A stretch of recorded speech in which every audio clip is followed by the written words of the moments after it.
Hello again, everyone. Edwin Leonard back once again.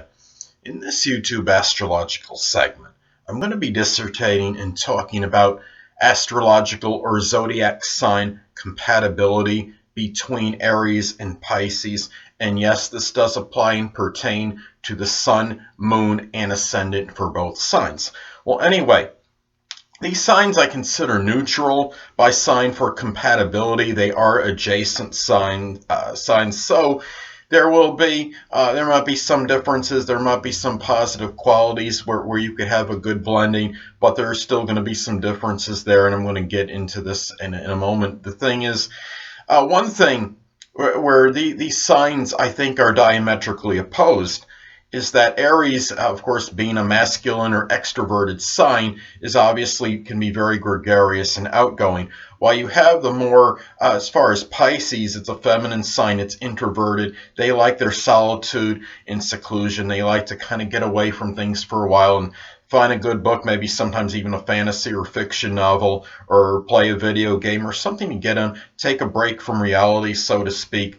And the thing about this is you have Aries on another way side of this where you have a strong difference is that Aries can be somewhat combative at times and really can be disputatious as far as I'm saying combative more verbally is what I'm referring to. But the thing is, and Pisces generally is non-confrontational, can be very docile and passive, and they generally will avoid confrontation with others. So this is another area where you see a little difference. However, these signs can help each other. People with these signs in a relationship, whether it's a romantic, sexual, or a platonic one, that they could actually be beneficial to each other because the Pisces can bring a little bit more compassion and sensitivity to the Aries person, while the Aries person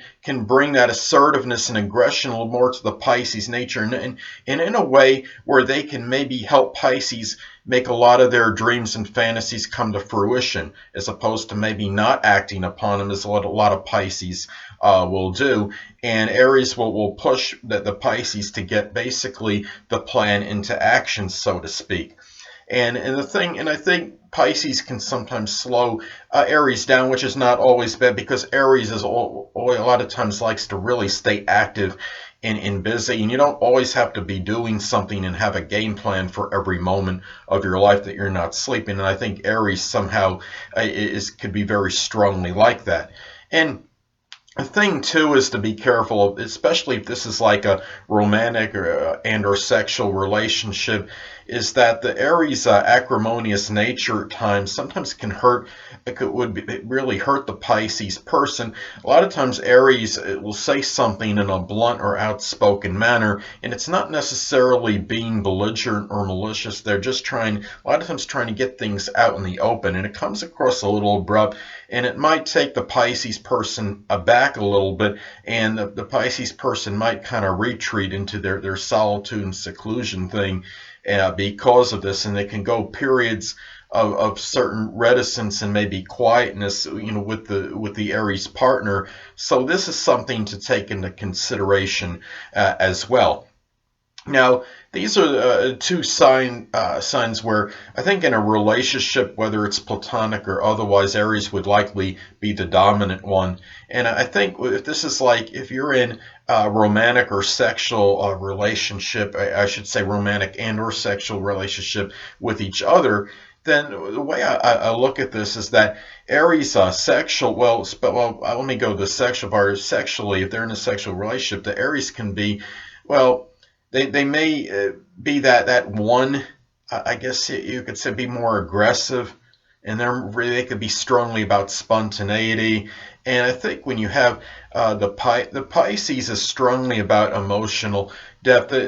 Aries is ruled by Mars, so Aries I believe could be very sexual on average, and then you have Pisces, which could be strongly about emotional depth in a sexual relationship, and about sensitivity and having the feeling and as far as the sensation goes with the experience. And so in that respect, I think that it can be good. It can be a positive union as far as that goes. But Aries always moves faster than just about any other sign in any in really, with perhaps the exception of Gemini. So there might need to slow down a little for Pisces, perhaps, because Pisces is not a sign that always is going to be moving fast. And I think in the sexual thing out of the way, as far as just the general energy level, Aries could have a lot of vitality and be very energetic, and Pisces sometimes could be a little lethargic and not always have that, and really generally speaking doesn't have that same constitution in physical endurance and energy level goes. So whether it's they're embarking on projects together, Aries should really keep in mind that Pisces generally doesn't have that same energy level near what Aries has. Well, anyway, it's also important to look at the aspect, if any, that is made between the Aries and Pisces person, as this could indicate whether these energies that these people may integrate well. They might be compatible more, or maybe not as compatible. So, anyway, you could have between these energies, you could have a semi-sextile aspect, which is I call slightly positive.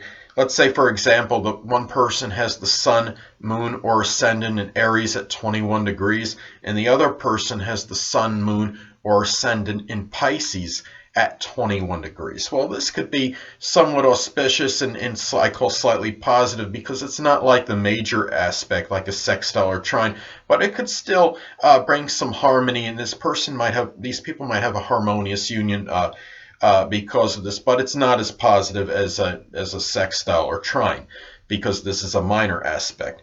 But there might be a little better flowing of these energies than otherwise indicated. Now, you could have an out of sign sextile aspect take place between these people. Now, let's say someone has the sun, moon, or ascendant at Aries at 28 degrees, and the other person has the sun, moon, or ascendant in Pisces at 1 degree. Well, that could be auspicious and positive, and it could indicate that these people can have a little better ability to work through their disparities and differences that they have in their personality makeup than otherwise indicated. Now, they are still neutral by sign, and you have to factor that into consideration, of course. And on the negative side, in some cases, you can have a semi-square aspect take place between these people with these energies. Now, let's say somebody has the sun, moon, or ascendant at Aries at 17 degrees, and the other person has the sun, moon, or ascendant at Pisces at 2 degrees. Well, I would consider this, this is it's slightly adverse, or adversarial, because it's not a major aspect that's negative, but it's a minor one, and this could indicate a little tension and challenge in this particular aspect. So but keep in mind they are neutral by sign, so you've got to factor that into consideration as well. Now, you can also have an out of sign conjunction aspect take place between with these energies of these people in the relationship. Now, let's say someone has the sun, moon, or ascendant in Aries at 1 degree, and the other person has the sun, moon, or ascendant at Pisces at 29 degrees. Well, this could be intensifying, and you could really you could have a real strong concentration of these energies with these people, and really it could either be I see it. A conjunction I see as a neutral aspect, and you could either be very intense, could be really good, or it might not really be that good. But I think a lot would depend on the other aspects in the synastry relationship chart between the two people. So that would kind of be like the tiebreaker there. But this could be very intensifying, considering when you have a conjunction aspect between these two people and these energies. Well, anyway, people, that'll conclude this YouTube astrological segment for astrological compatibility between Aries and Pisces. And stay tuned next time, where I'll be talking about astrological compatibility between Taurus and another Taurus, and yes, sun, moon, or ascendant for both of them.